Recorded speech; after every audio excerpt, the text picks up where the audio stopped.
अगर वो वहां पर गए हैं और अपनी पोशाक पे गए हैं, अपनी वेशभूषा पे गए हैं, बिना किसी समझौते के, बिना किसी उसके, तो एक ये अच्छा मैसेज और अच्छा संदेश है दुनिया में। अब कोई गया है वहां पे अपने राज्य का नाम ऊंचा करने के लिए, अपने देश का नाम ऊंचा करने के लिए, अपने लिए बिजनेस लाने के लिए, वहां पे आपका कर्तव्य बनता है कि आप उनको सपोर्ट करिए, ना कि खिल्ली उड़ाइए, ना कि उनकी टांग खींचिए। सनातनी कैसे होते हैं, महंत कैसे होते हैं, क्या अखिलेश जी को पता नहीं है कि संत और महंत कैसे होते हैं? ट्रू भारत पे आप सभी का बहुत बहुत स्वागत है।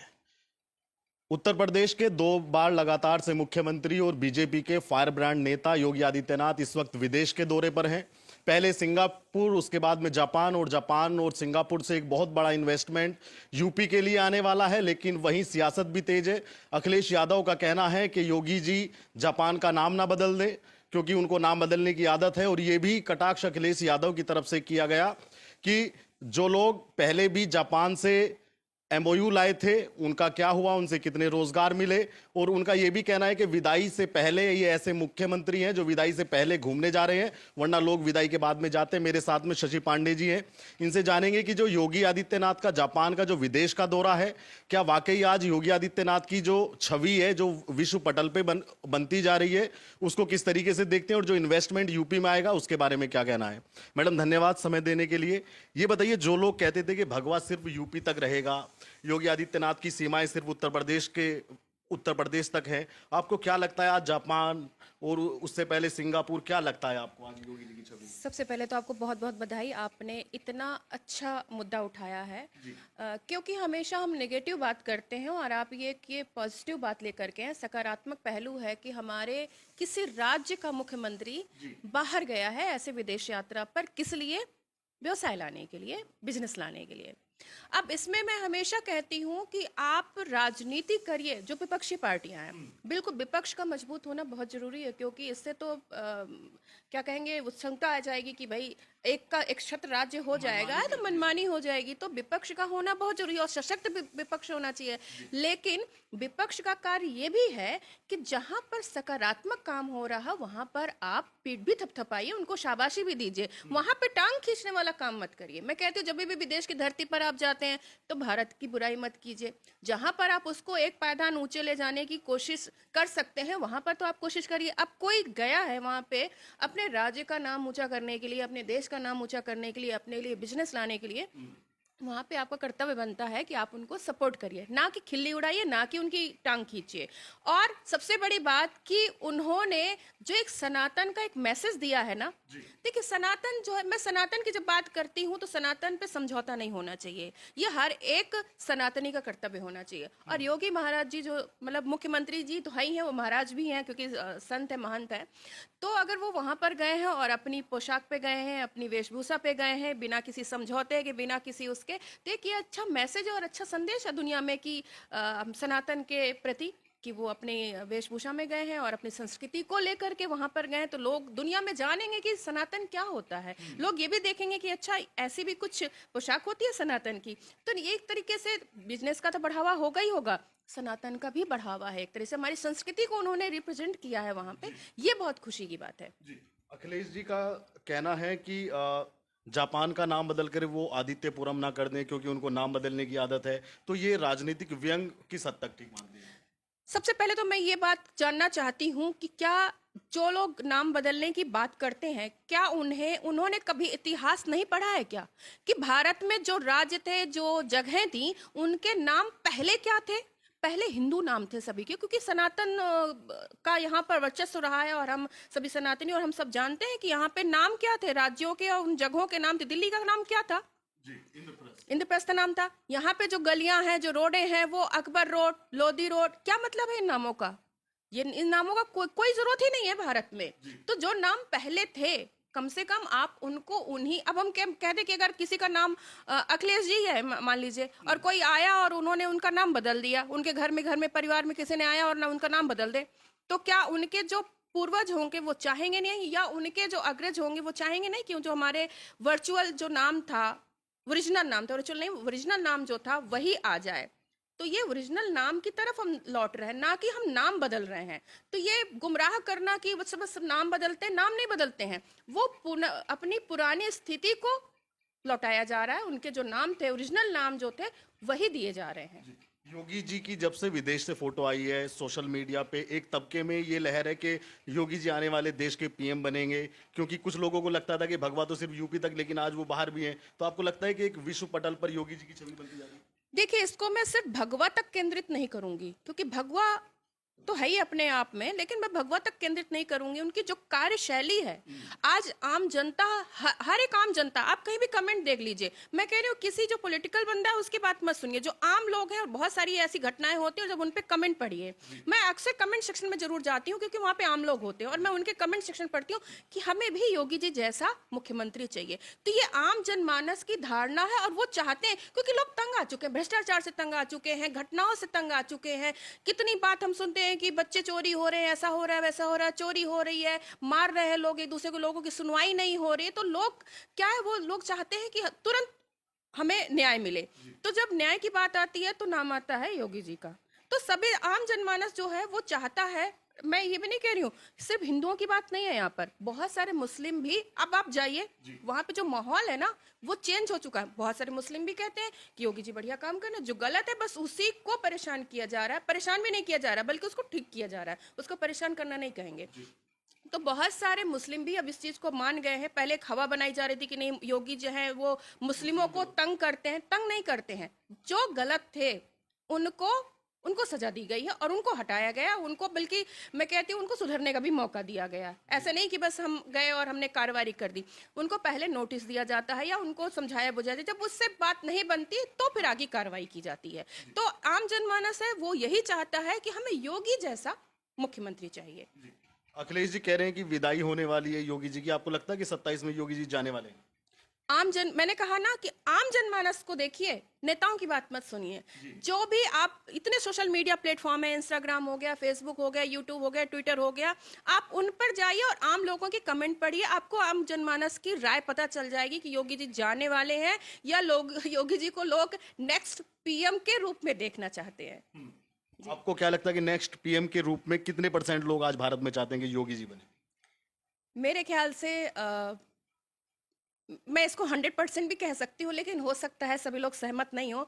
लेकिन मैं और मेरे तरीके के लोग जो चाहते हैं कि भारत में न्याय हो, भ्रष्टाचार खत्म हो और सभी लोग शांति से रहें, उसके लिए योगी जी जैसा मुख्यमंत्री होना बहुत जरूरी है और वो डिमांडिंग है। जब योगी जी जापान दौरे पे जाने वाले थे अखिलेश जी ने केशव प्रसाद मौर्य और ब्रजेश पाठक को ये ऑफर दिया कि 100 विधायक लाओ और आप मुख्यमंत्री बन जाओ। क्या ये अखिलेश यादव का लैक ऑफ कॉन्फिडेंस है? क्या उनके आत्मविश्वास में कोई त्रुटि है, जो कि 100 विधायक हर बार मांगते हैं, कई बार मांग चुके हैं? शायद वो बहना ट्राई कर रहे हैं वो कि शायद कहीं से कुछ ऐसा हाथ में आ जाए और हम खेल जाए पार्टी के लिए।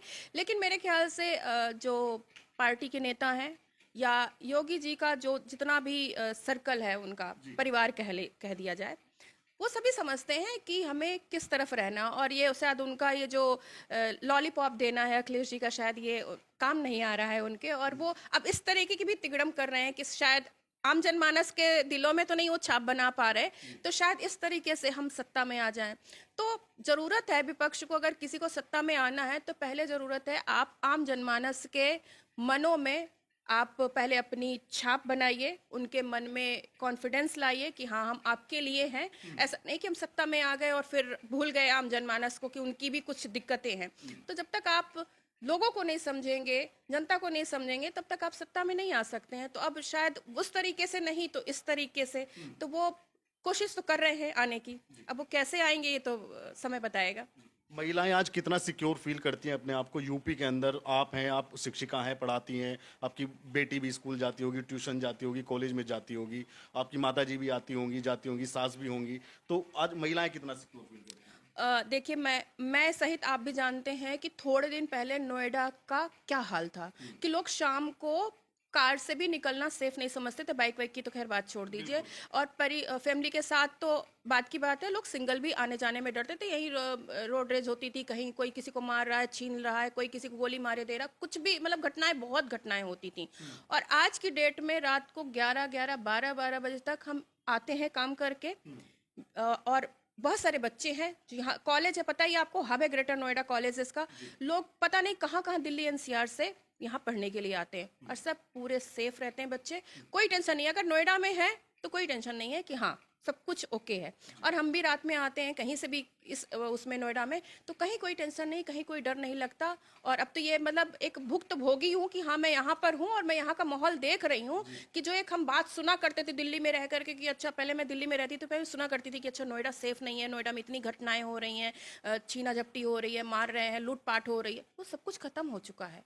सब कुछ खत्म हो चुका, माहौल बदल चुका है। और मेरे ख्याल से आने वाले समय में दिल्ली एनसीआर में अगर मैं आज कहूँ तो सबसे ज़्यादा सेफ, सबसे ज़्यादा सुरक्षित और सबसे ज़्यादा सुंदरीकरण नोएडा का ही है। जी, जिस नोएडा की आप बात कर रही हैं, अखिलेश यादव ने कभी इसी नोएडा को कहा था कि जो कोई यहाँ पे आता है उसका मुख्यमंत्री का पद चला जाता है। लेकिन अब वही अखिलेश यादव नोएडा से ही मार्च के महीने में अपनी यात्रा शुरू करेंगे। तो क्या कहना चाहेंगी कि पहले अपशकुन बताया, अब वहीं से यात्रा शुरू कर देंगे? अब मैं इस बात पे आती हूँ क्योंकि बहुत सारे जो विपक्ष के लोग हैं या जो उनके समर्थक लोग हैं वो इधर वालों को अंधभक्त कहते हैं। तो आप अब ये बताइए कि अगर ये प्रश्न है कि नोएडा पद पे रहते हुए, सत्ता पे रहते हुए जो मुख्यमंत्री आता वो हट जाता है, तो ये अंधभक्ति या कहें कि अंधविश्वास ये किसका था? और उस भ्रम को, उस आडंबर को, उस मिथक को, उस अंधविश्वास को तोड़ा है योगी जी ने। तो ये सनातन है, अंधविश्वास नहीं होता है। यहाँ पर जो होती हैं वो तथ्यों पर आधारित चीजें होती हैं। सनातन में कोई अंधविश्वास नहीं होता। अंधविश्वास सिर्फ वही कह सकता है जो सनातन के बारे में जानता नहीं है, वही अंधविश्वास कह सकता है, वही अंधभक्त कह सकता है। अखिलेश यादव ने भी कई सारे बयान दिए, उसमें से एक बयान ये भी है कि भगवा वस्त्र पहनने वाला, कान में कुंडल पहनने वाला कोई योगी नहीं हो सकता।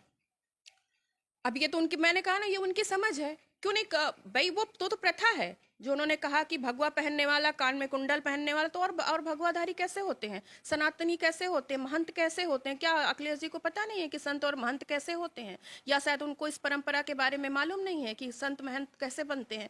मैं उन ढोंगियों की बात नहीं कर रही हूँ जो सनातन के नाम पे, हिंदुओं के नाम पे चोंगा पहन के चल देते हैं। और बहुत सारे ऐसे उजागर भी हुए नाम कि पता चलता है कि अच्छा हिंदू बने घूम रहे हैं और वो होते कोई और ही हैं। तो ऐसे लोगों से खतरा, उन लोगों की पहचान करिए और जो ओरिजिनल हमारे संत और महंत हैं उनका सम्मान करना सीखिए। और उनका कभी भी अपमान करने, सम्मान तो है ही है, लेकिन अपमान करने की भी ये जो परंपरा चला दी गई है वो ना करें। क्योंकि हमेशा हमने देखा है कि उनके राज्य में जब थे तो बहुत सारे शंकराचार्य जी पर भी लाठियां बरसाई गई थी। आज उन्हीं शंकराचार्य जी का वो समर्थन कर रहे हैं। तो ये चीजें वो अपने अपने पहले की चीजों से सोचे कि उन्होंने क्या किया था। तो अब वो उस पे क्या कहेंगे कि बहती गंगा में हाथ धोने की कोशिश कर रहे हैं। तो इसके पहले तो उनको समझना पड़ेगा कि सनातन में संत और महंत बनने की परंपरा क्या है। ये लंबी परंपरा है, ऐसे कोई संत महंत नहीं बन जाता है, उसके लिए बहुत संघर्ष और बहुत तपस्या करनी संत अपना जीते जी पिंडदान कर देता है। बिल्कुल, मैं कह तो रही हूँ कि आप एक बार आया था कि उनके पिताजी की डेथ हुई थी, मृत्यु हुई थी, और वो मीटिंग ले रहे थे, तो वो भावुक हो गए थे, लेकिन वो गए नहीं उस कार्यक्रम को छोड़ करके, मीटिंग को छोड़ करके। तो ये अपने आप में बहुत बड़ा व्रत है कि जब आप अपनों से दूर हो रहे हैं, मतलब इसी संसार में रह करके, और आपके सामने ऐसी चीजें होती हैं और अपने परिजनों को छोड़ करके आप इस तरह का जीवन जीते हैं। आप सोचिए ना, उनके भाई बहन, माँ पिता किस स्थिति में है। आप किसी का बता दीजिए कि वो लोग आज जो सत्ता में हैं, उनके भाई बहन और माता पिता किस स्थिति में हैं, और उनके माता पिता किस स्थिति में। चाहे मैं योगी जी की बात कर लूं, चाहे मोदी जी की बात कर लूं, उनके भाई बहन बहुत सामान्य जीवन जी रहे हैं। कोई ऐसा नहीं है कि अच्छा हमारे भाई प्रधानमंत्री है, हमारा बेटा प्रधानमंत्री है तो वो 5 स्टार 7 स्टार में रह रहे हैं। नहीं, सब आम बल्कि आम जन जीवन से भी नीचे वाला स्तर वो जी रहे हैं। आप हम सभी जानते हैं। तो जो लोग भगवे को ये आंकते थे कि ये विदेश के लायक नहीं है, आज उन लोगों को जवाब मिल चुका है।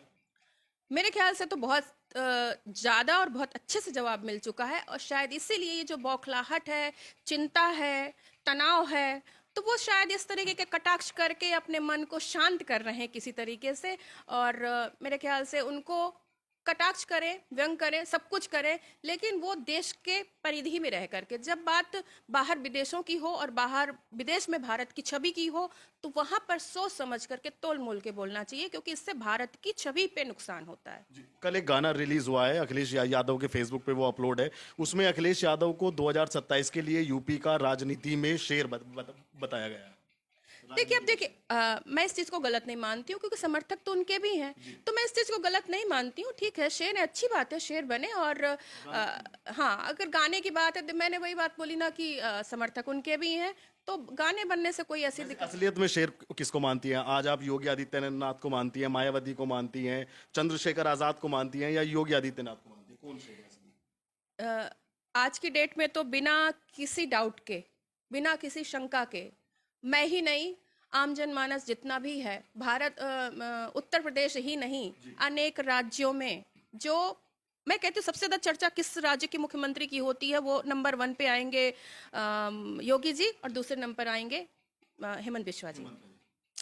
तो जब आम जनमानस ऐसा है कि सिर्फ जिस राज्य के वो मुख्यमंत्री हैं उसके अलावा अन्य राज्यों में उनकी डिमांड है कि ऐसा ही मुख्यमंत्री हमें चाहिए, तो निश्चित रूप से शेर अपने आप में वो बनी जाते बिना, क्योंकि जनमानस के मस्तिष्क में आप जिस तरह की छाप छोड़ रहे हैं तो उससे पता चलता है कि शेर कौन है और कौन गीदड़ है।